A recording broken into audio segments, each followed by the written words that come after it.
Buenos días o buenas tardes. Les voy a subir esta próxima clase teniendo en cuenta lo que venimos viendo. Recuerden que empezamos a eh, realizar una definición de lo que son los géneros discursivos.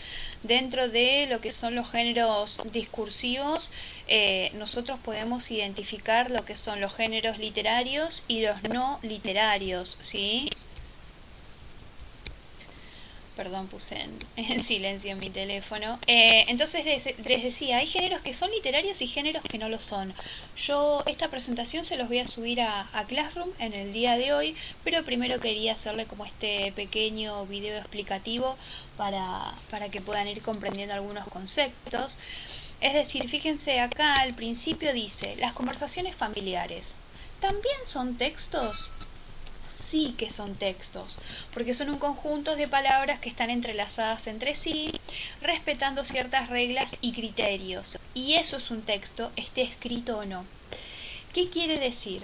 Que para que un texto sea definido y clasificado como tal, tiene que respetar ciertas reglas. Por ejemplo, la progresión y la unidad temática. ¿Qué quiere decir? Si yo estoy hablando de los precios del tomate con una vecina, no puedo saltar a hablar de, por ejemplo, cuánto me salió el arreglo de costura del pantalón. No tiene una coherencia, ¿sí? Es decir, que hay ciertas reglas y criterios que se deben respetar dentro de un texto para que sea considerado como texto, ya sea escrito o no, es decir, sea un texto que nosotros reproducimos de manera oral o de manera escrita.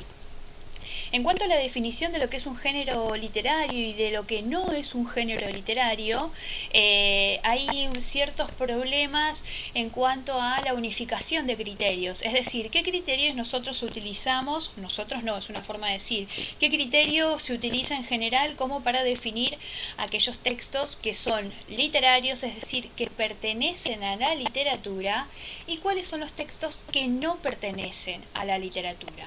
¿Cómo haríamos para ordenar una biblioteca si tendríamos todos los libros del mundo en ella? ¿Sí? ¿Cómo haríamos para ordenarlos? Podríamos ordenarlo por orden alfabético, podríamos ordenarlo según el nombre del autor, podríamos ordenarlo por la fecha de publicación, según la nacionalidad del autor. Si quisiéramos clasificar los textos de una biblioteca, podemos utilizar como criterio el género discursivo al que pertenezca. ¿Qué quiere decir?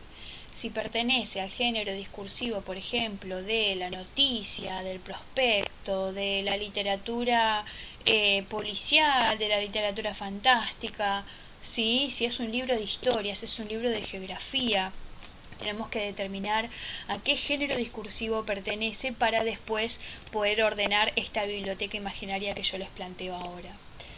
Pero ¿qué es la literatura?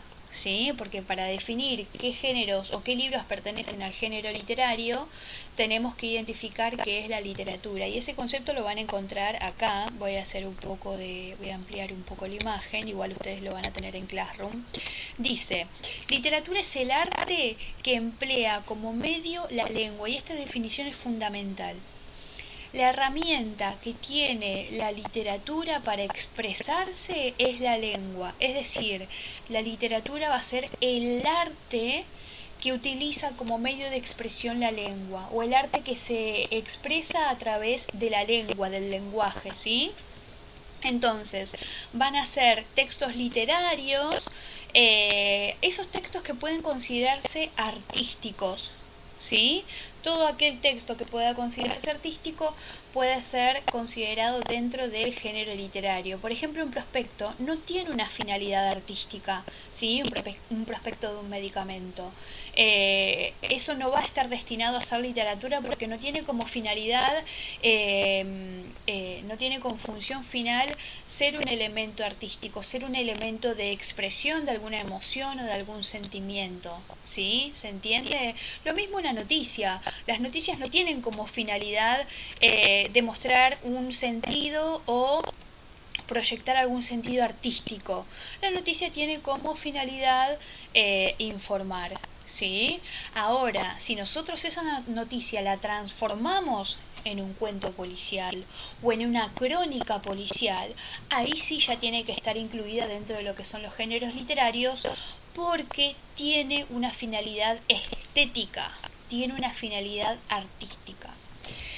¿Quién define este criterio entonces de qué será literatura y qué no? Dice, serán considerados artísticos aquellos textos que sean considerados como tales por sus receptores. ¿Qué quiere decir? Si yo leo un texto y a mí me parece que tiene una finalidad artística, podemos considerarlo como arte. Atención acá. Esto no quiere decir que si yo ahora se me ocurre la mañana levantarme y leer el prospecto del ibuprofeno, lo declaro arte. No, porque a mí me parece, no. Hay ciertos cánones, es decir, hay ciertas normas, ciertas guías.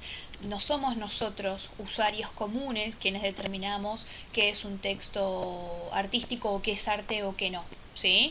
Hay un canon literario, en el caso del área en la que yo soy docente, en el caso del arte, de la literatura, hay un canon, es decir, hay una serie de reglas, hay una serie de elementos que tiene que tener un texto para ser considerado como artístico dentro del campo de la literatura. Pero sí es cierto, como dice acá al final de este enunciado, que el autor no puede determinar si hace arte o no con la palabra. ¿Sí? Eso lo determina el efecto que genera su obra. Por ejemplo, ustedes hoy a la mañana se les ocurre escribir un poema y dicen, ah, esto es arte. Si ese poema va a ser arte o no, lo va a determinar el efecto que le provoque a la persona que lee. Si esa persona te va a decir, che, sí, me parece que esto puede ser considerado arte, ¿sí? Pero siempre tengan en cuenta que hay un canon literario, ¿sí? Cuando un artista o que pretende ser artista dentro del género de la literatura, hay ciertos cánones que va a tener que seguir como para poder ser incluido dentro de ese mundo.